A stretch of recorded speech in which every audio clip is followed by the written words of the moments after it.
Submarines, the quiet marauders of the seas, meting out death and destruction from beneath the waves. From the first diesel-powered designs to the nuclear-powered giants of the Cold War, they have barely changed shape. But on the inside, they've evolved into the most menacing machines on the planet. They're capable of destroying ships, cities, even entire countries. In conflicts spanning almost a century, the tactical role of these sea-going monsters has changed radically. The only constant is their ability to submerge, quickly and quietly, to achieve the one goal all submarines strive for: stealth. Now, Top 10 will test, assess, and grade the best submarines in history.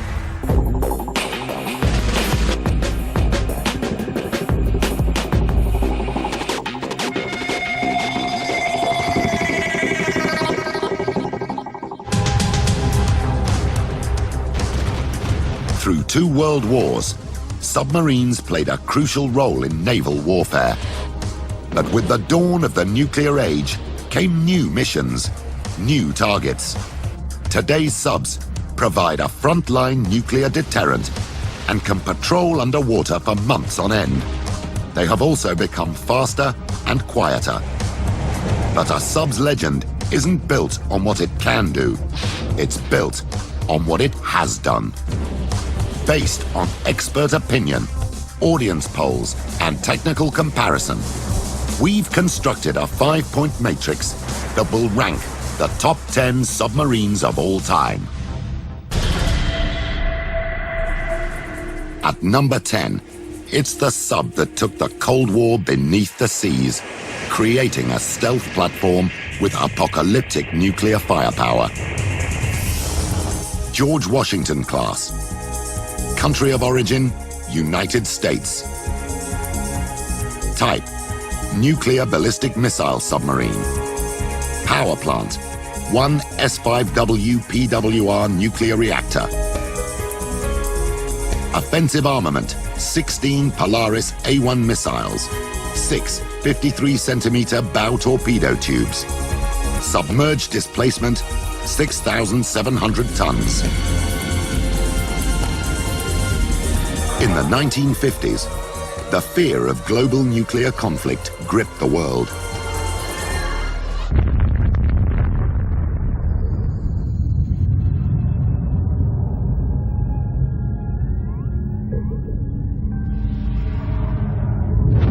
Billions of lives were at stake. America was in a Cold War with the Soviet Union, and both sides were trying to seize an advantage. The Americans believed the answer lay in submarines. In the 50s, people get the idea that if you took nuclear missiles, which you would otherwise have in a silo in the ground on the land, and stick them in a submarine, they'd be a lot harder to find and a lot harder to destroy. To achieve this, the US had to develop a sub capable of launching nuclear missiles while submerged. In 1958, American naval designers took a Skipjack-class sub that was under construction and added a 40-meter-long missile compartment. Inside were the first long-range Polaris nuclear missiles. We have to remember when the George Washington fires its first missile, you know, this is the era of the Cuban Missile Crisis. John Kennedy is president. He witnesses that first test. And there's a very, very famous note that he writes saying that anybody who witnessed that launch of the first Polaris A1 would be absolutely convinced that it was one of the most important weapon systems ever created and would immediately sober any of America's enemies. Crews of the Washington-class subs called them boomers. They could operate silently at impressive depths for a long time. On her first deployment, the USS George Washington stayed submerged for 66 days, a world record. More importantly, she could launch a nuclear strike from 1,600 kilometers away. America had stolen a lead in the arms race, and the Soviet Union was in shock. In 1960, for the first time, the Soviet Union can be attacked by surprise by the West, just as the Soviet Union was attacked in 1941. And that scares the hell out of the Soviets. The Washington has an impressive fear factor. Stealth is good, innovation is good, but service length and combat performance are average, leaving her in 10th place on our list. During their short history, submarines technology has changed radically. From a World War I pioneer to a nuclear-powered Cold War giant, these are the top subs ever.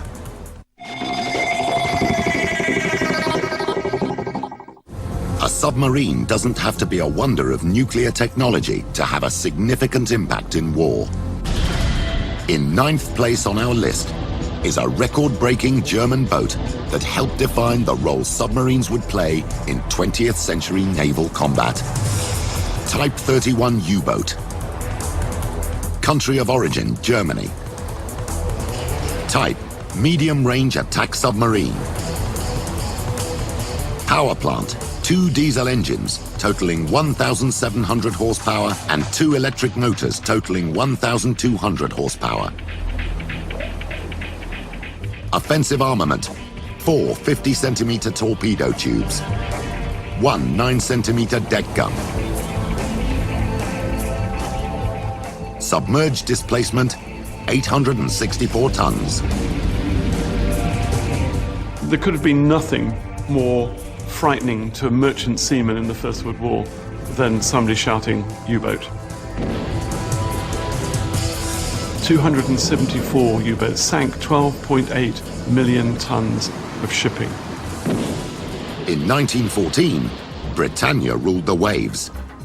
Her fleet patrolled the world, and although Britain had built a number of submarines, they were largely regarded with distaste. There was a lot of suspicion around in all navies, scepticism, the sense they were ungentlemanly weapons. And it did offend the old guard. Admiral Sir Arthur Wilson said that all submariners in war should be hanged as pirates. The British reluctance to embrace submarines meant their defenses against German U-boats were less than adequate.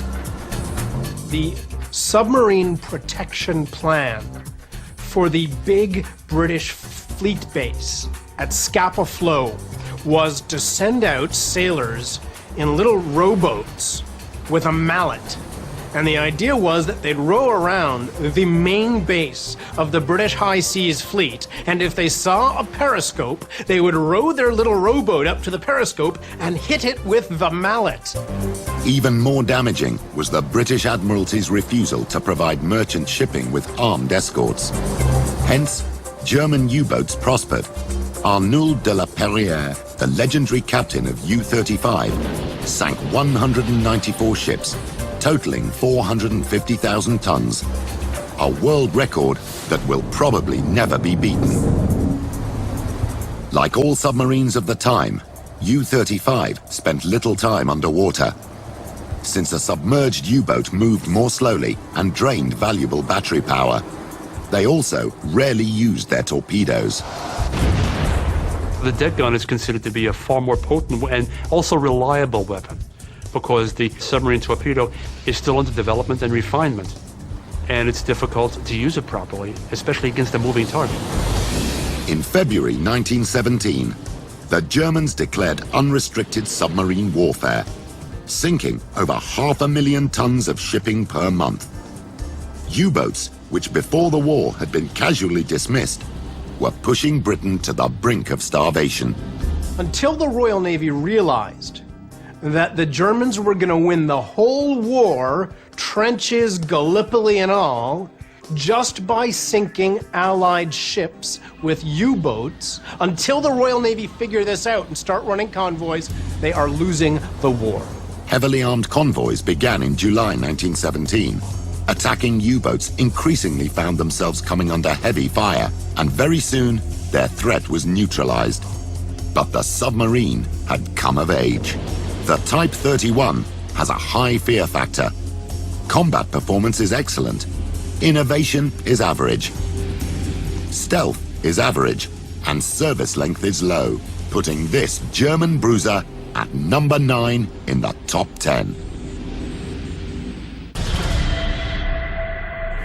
At number 8, it's the Beast of the Seas, a Soviet Leviathan built to lurk beneath the Arctic ice and, if need be, rain nuclear weapons down on her Cold War enemies. Typhoon class. Country of origin, Soviet Union. Type, nuclear strategic missile submarine. Power plant, 2 PWR nuclear reactors. Offensive armament, 20 SSN-20 Sturgeon SLBMs. 6 53-centimeter torpedo tubes. Submerged displacement, 48,000 tons. During the Cold War, the Soviet Union struggled to keep up with American weapon development. Despite the huge costs involved, submarine technology was a crucial part of the competition. It's amazing that the Soviets were able to design something so large and so maneuverable and so capable. Instead of building harvesters and tractors that work and that are effective, they're building enormous submarines. The Typhoon submarine is so potentially effective. It is such an excellent piece of equipment by Soviet standards. It boggles the mind. These are people who cannot make a working car. With the Typhoon, the Soviets achieved a state-of-the-art sub that dwarfed its rivals. When it's submerged, it displaces 48,000 tons, more than a Second World War battleship. The Typhoon's sheer mass was impressive. Even more important to the crew, the sub's size allowed luxuries older submariners could only dream of. It was planned for a very long deployment, 120 days. And when you look at the facilities on board, it had saunas and swimming pools, and it was obviously designed to keep the crew interested and in the height of comfort. But the Typhoon wasn't a pleasure boat. It was a submersible missile farm, capable of launching 20 ballistic missiles with up to 200 nuclear warheads. One of those submarines with ballistic missiles, nuclear tipped, with multiple re-entry vehicles could probably devastate the eastern seaboard of the United States. Just one submarine.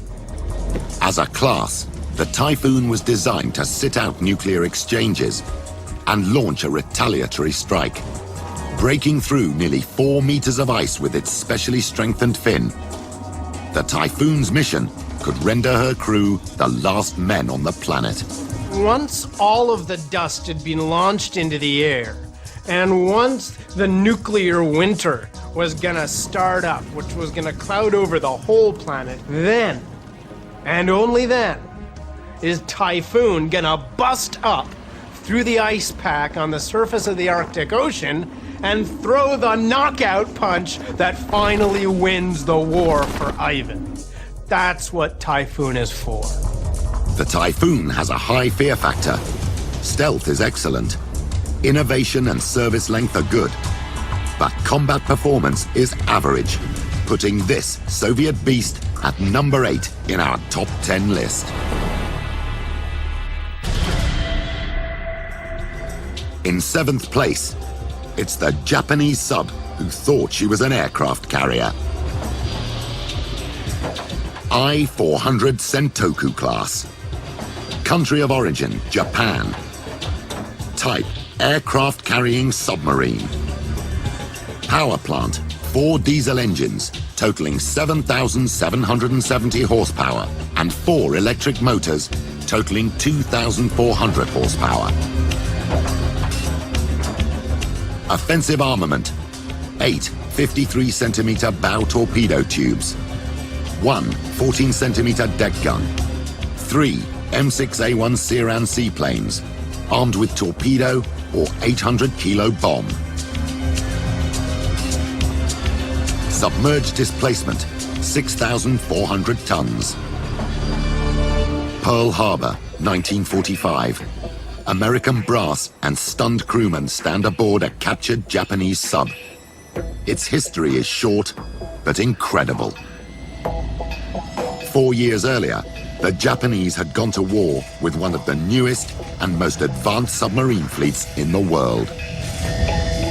The Imperial Japanese Navy has a technically sophisticated submarine force at the start of the Second World War. It's fairly large. They have about 70 submarines, and these submarines are designed to scout for the enemy battle fleet and to attack it as it closes on Japan. The I-400 Sentoku class, launched in 1945, was the largest submarine in the world. Her enormous proportions disguised extraordinary stamina. This beast could travel 60,000 kilometers without refueling. But the Sentoku's size wasn't just for show. Remarkably, its 35-meter forward section housed 3 Siran seaplanes. It had hangars on the front of the hull. It had those aeroplanes with their wings folded, on floats, inside cocoons. You could take this boat to the shores of your enemy, in this case the United States, and launch a strike. So the aim was that you had, in effect, a stealth aircraft carrier. The Japanese High Command began planning an audacious attack. The I-400 would launch its seaplanes against one of America's most vulnerable and strategic assets, the Panama Canal. If it could destroy one of the lock gates on the Pacific side, it would empty the canal. It would make it unusable for months. That was the prime reason that Japan went ahead with the I-400. Luckily for America, the mission never took off. Events in the Pacific overwhelmed Japan, and the assault was shelved. At the end of the war, 3 I-400s were captured and studied by the Americans. They are innovative designs. They show an experimental competence that the Japanese were willing to make an investment, and they do show some distinctiveness in thinking out of the box that other navies were unwilling to do in most cases. In 1946, the Soviet military asked the Americans to hand over an I-400 for inspection. In response, the US Navy scuttled them. That gives the sub a service length of just 1 year. Combat performance is average. Stealth is good. Innovation is high, as is fear factor, placing the I-400 7th on our list. At number 6, it's the 30-ton midget that went toe-to-toe with a 44,000-ton giant. X-Craft. Country of origin, United Kingdom. Type, midget submarine. Power plant, 1 Gardner diesel engine, totaling 42 horsepower, and 1 electric motor, totaling 30 horsepower. Offensive armament, 2 1,620 kilo charges of Amatol high explosive or limpet mines. Submerged displacement, 30 tons. You don't have to be suicidal to pilot an X-Craft, but you've got to be insanely brave. During World War II, both the Allied and Axis powers experimented with midget submarines. Some carried frogmen who would set charges.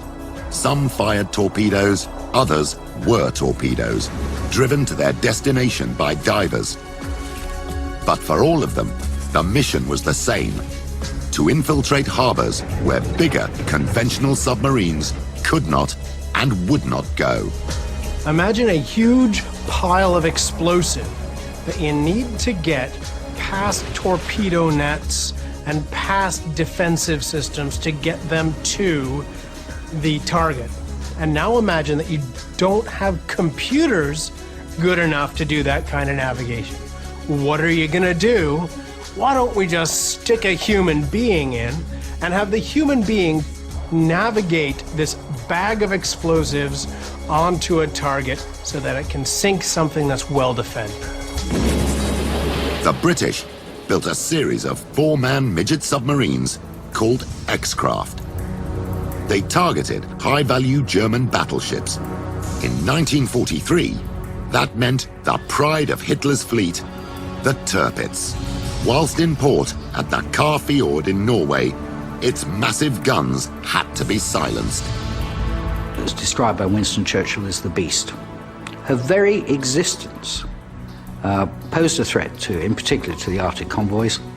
And if she had got out and started marauding, given her firepower and her pure enormity, and in a sense, what she stood for, the majesty of the Third Reich, Churchill wanted her off the map. On the 19th of September 1943, 3 X-craft made it to the field.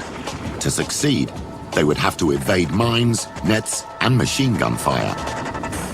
Then get beneath the turpits and release their side charges.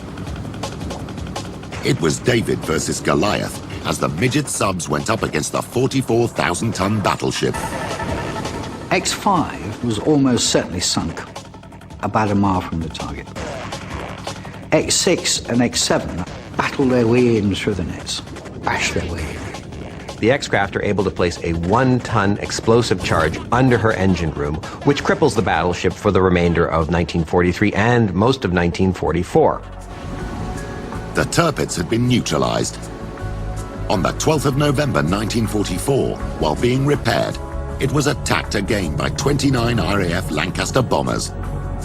3 direct hits with 5,400-kilo tall-boy bombs tore open her hull. 971 German sailors were killed. Proportionally, the crews of the X-craft were hit even harder. It cost us a dozen lives to take turpits out of the equation, to satisfy the Prime Minister. Worth it? Hell yes.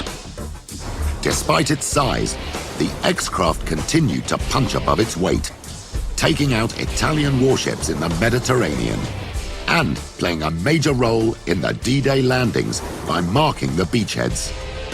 As a result, combat performance is high, as are scores for fear factor and stealth. Innovation and service length are average, putting this midget sub just outside our top 5.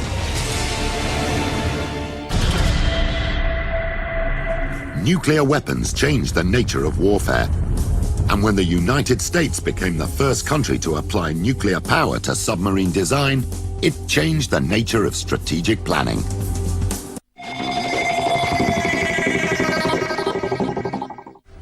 Fifth in our list is an underwater icon, an American submarine that went where no sub had gone before. USS Nautilus. Country of origin, United States. Type, nuclear-powered submarine. Power plant, 1 S2W PWR nuclear reactor. Offensive armament, 6 53-centimeter bow torpedo tubes. Submerged displacement, 4,092 tons. Everyone could take comfort for many years that although submarines were hard to detect when they ran submerged, at some point they would have to come to the surface and recharge their batteries, and Nautilus just ruins that. In the late 40s and early 50s, most subs could stay submerged for only a few hours. But with the dawn of the nuclear age came the prospect of unlimited power that would allow a sub to stay submerged for days, weeks, even months. Hyman Rickover, director of the Naval Reactors Branch, made this vision a reality.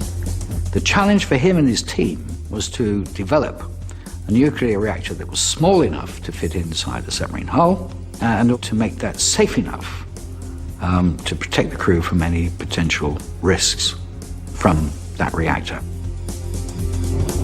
With the shock of the nuclear strikes in Japan still fresh, opposition was fierce. The potential for disaster was on everybody's mind, and Rickover trod carefully. This guy would not compromise when it came to safety, not because he was an angel, but because he realized one mistake. It's all over. One mistake, and nobody's ever going to trust that power ever again. So, he didn't make one mistake.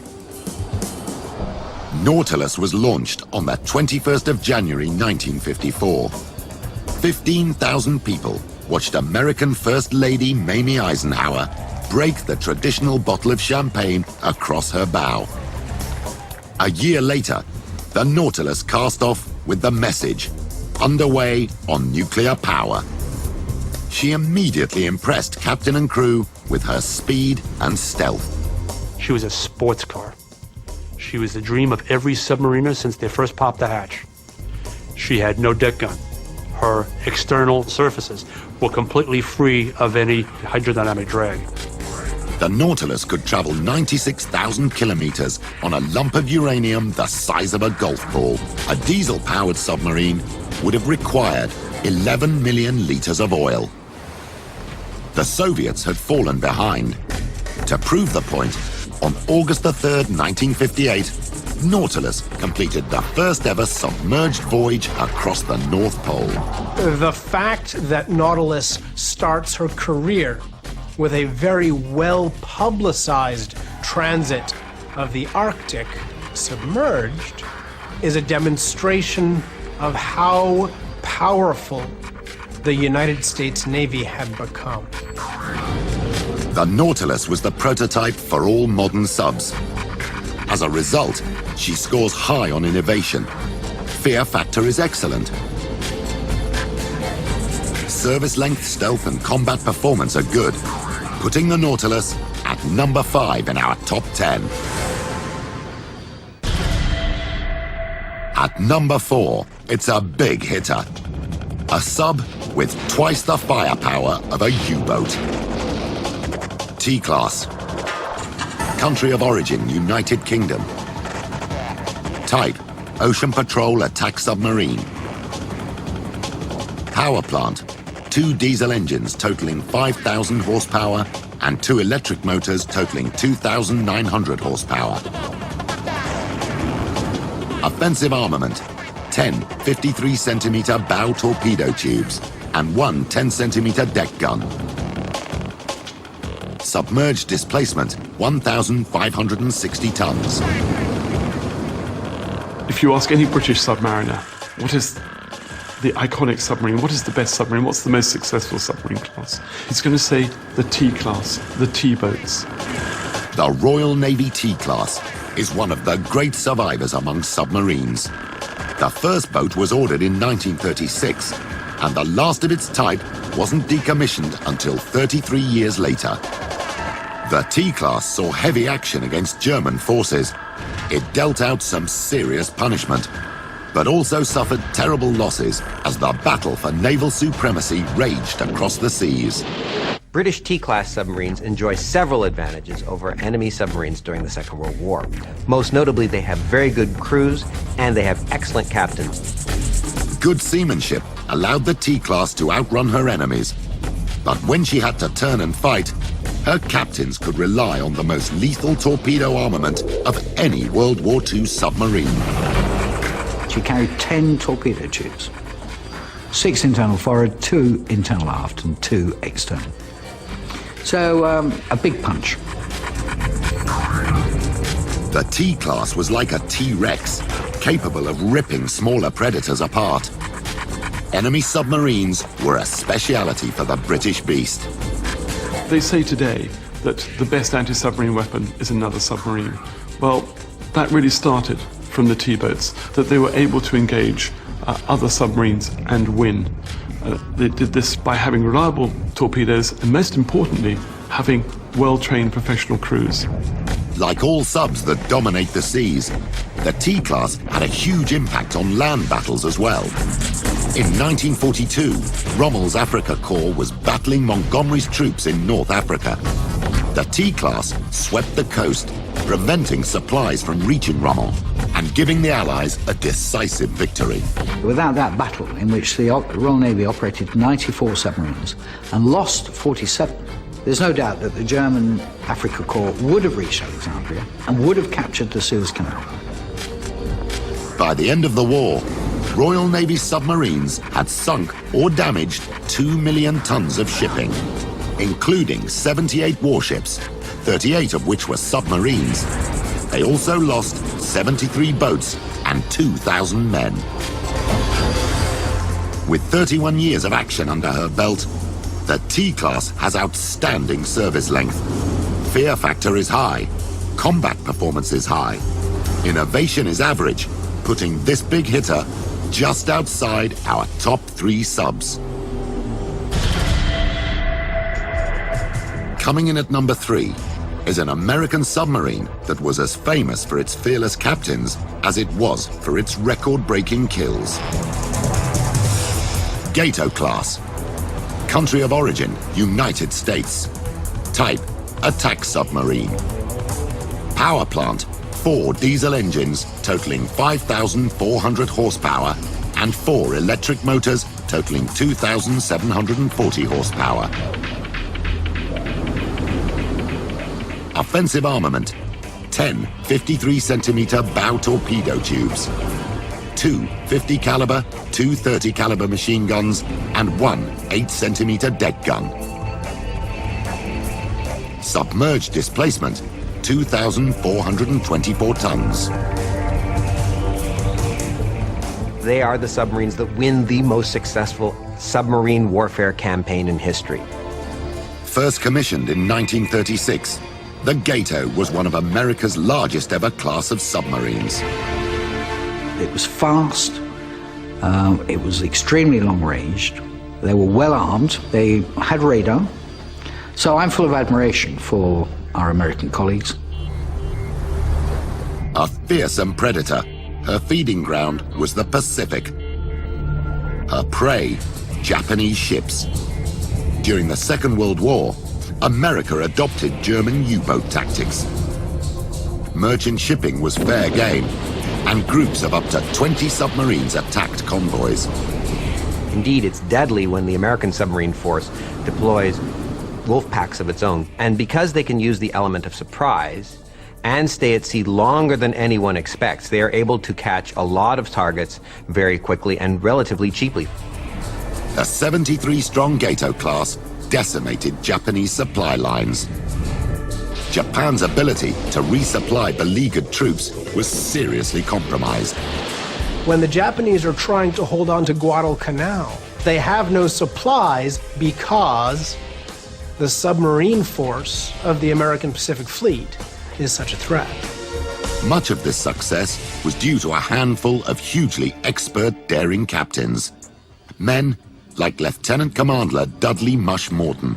Known as the One-Boat Wolfpack, Mush and the men of the USS Wahoo sank 19 ships, totaling 55,000 tons. The Gatos sent more than 1,700,000 tons of shipping to the seabed. The figures are impressive, but it could have been a lot more. Time and again, American torpedoes failed to explode on impact. But the malfunction the Gato crews feared most was the dreaded circular run. Torpedo would come back around at the submarine rather than headed for its target. So you would lose a vessel because it would essentially commit suicide unwittingly. Eventually, most of the problems with the torpedoes were ironed out. By the end of the Pacific campaign, the American submarine force had destroyed 30% of the Japanese Navy and over 60% of the Japanese merchant fleet. The Gato has outstanding combat performance and a high fear factor. Innovation is good, service length is good, and stealth is average, putting her at number 3 in our top 10. At number 2, it's a billion-dollar sub with state-of-the-art technology. Seawolf class. Country of origin, United States. Type, nuclear attack submarine. Power plant, 1 General Electric PWR S6W nuclear reactor. Offensive armament, 8 66-centimeter torpedo tubes and 12 Tomahawk TL-AMN launch tubes. Submerged displacement, 9,150 tons. During the Cold War, American hunter-killer subs played a deadly game of cat and mouse with the Soviet nuclear fleet.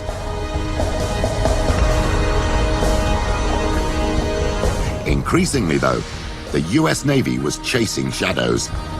Soviet subs were getting quieter. To combat this, America spent $13 billion on a new class of silent assassins.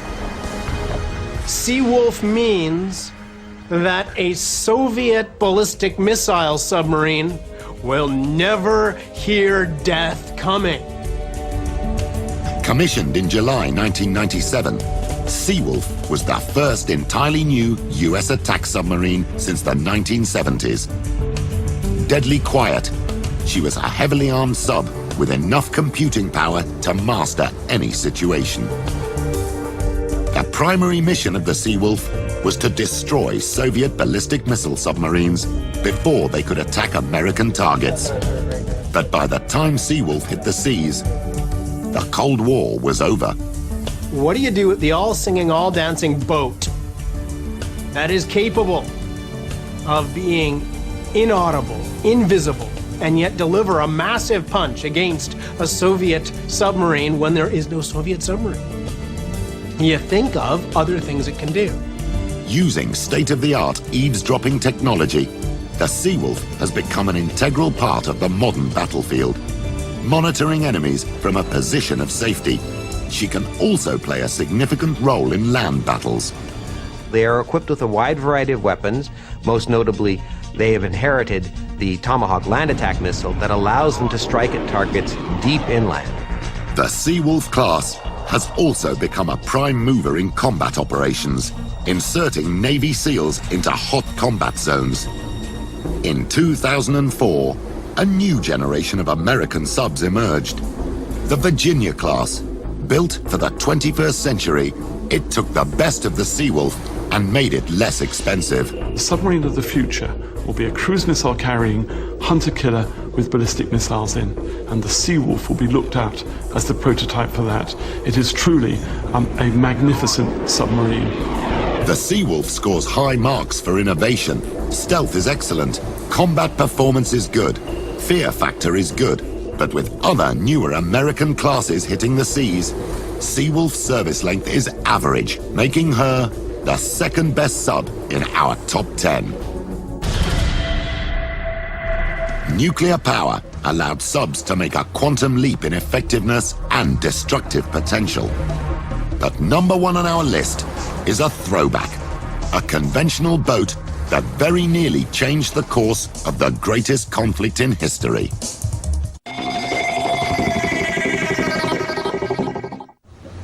It's hard to imagine that a single class of weapon almost brought about a fundamental change in history. But our top submarine came dangerously close to doing just that. At number one, the best of the best. The submarine class that spawned legendary captains and almost gave Germany a decisive victory in the Second World War. Type 7 U-boat. Country of origin, Germany. Type medium-range attack submarine. Power plant, 4 diesel engines totaling 3,200 horsepower and 2 electric motors totaling 750 horsepower. Offensive armament, 5 53-centimeter torpedo tubes and 1 9-centimeter deck gun. Submerged displacement, 857 tons. The Type 7 U-boat is unarguably the most important submarine of the Second World War. It challenges the most powerful, not one, but the most powerful 2 navies in the world. And it succeeds in sinking millions of tons of their merchant ships and dozens of their warships. The Type 7 was the workhorse of Germany's World War II submarine fleet. Over 700 were constructed, making it the largest class of sub ever built. The Type 7 boasted a number of improvements: slightly greater depth, excellent hydrophones, dependable weaponry, and then a very, very, very fast dive rate. A well-handled Type 7 could disappear from the surface of the sea within 20 seconds. A fast dive, small profile, and nimble handling gave the Type 7 the one quality that all submarines strive for: stealth. On the 14th of October 1939, Gunther Prien risks shallow water, tricky currents, and detection by its enemy to penetrate the Royal Navy's base at Scapa Flow.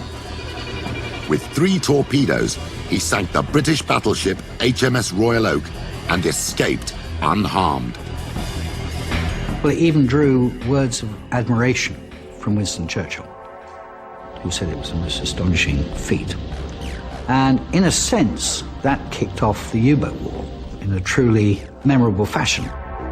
Admiral Karl Donitz was convinced his U-boats could destroy the Allies, and he set about proving it.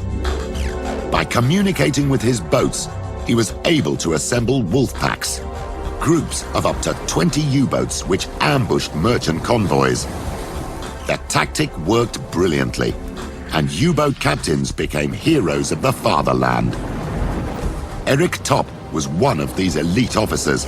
His boat, U-552, was nicknamed the Red Devil. In March and April of 1942, he sank 8 ships for a total of 45,731 tons, a feat which brought recognition from the Führer himself. He made his crew feel invincible, and they would have followed him to the gates of hell and back. And in many cases, they did. The 5 most successful Type 7s sank 221 ships between them. Over 1 million tons sent beneath the waves, robbing the Allies of men, materiel, and perhaps most important of all, hope that Europe could be saved. Churchill says the only thing that keeps him awake at night is the concern about the U-boats cutting Great Britain off from the rest of the empire and indeed from the United States. And Churchill is right. But in 1943, the tide turned against the U-boats. At the Casablanca Conference, Allied leaders resolved to end the submarine menace. Protective convoys were stepped up across the Atlantic. The British had also cracked the German Enigma machine, allowing them to decipher orders being sent to the U-boat fleet. The U-boats had been the hunters. Now they became the hunted. With the exception of the Japanese kamikaze arm, the submarine forces suffer the highest loss rates during the Second World War. In the case of the U-boat force, those losses are cataclysmic. The crews gave the U-boats a new nickname: Iron Coffins. But despite their losses, the Type 7 U-boat remains one of the most influential weapons of the Second World War. In 5 years of intense combat, they sank 2,779 ships, a total of 14.1 million tons. The Type 7 class sinks more enemy merchant shipping than any other type of submarine in the conflict, suffers the highest losses of any submarine in the conflict, but causes the greatest fear and the most anxiety to the largest number of nations at the time it is deployed. The Type 7 U-boat that fought her way through the hardest naval campaign in history has also fought her way to the top of our list. She scores maximum marks for fear factor and combat performance. Innovation is excellent, while stealth and service length are impressive, making this German legend our #1. Despite facing stiff competition from submarines that cost billions of dollars and can flatten entire cities, the Type 7 is at the top of our list. Its crews were tested to the very limits of endurance. The boat was an uncompromising underwater assassin, and its captains went down in history as the doomed but brilliant masters of submarine warfare. The Type 7 truly is the best of the best.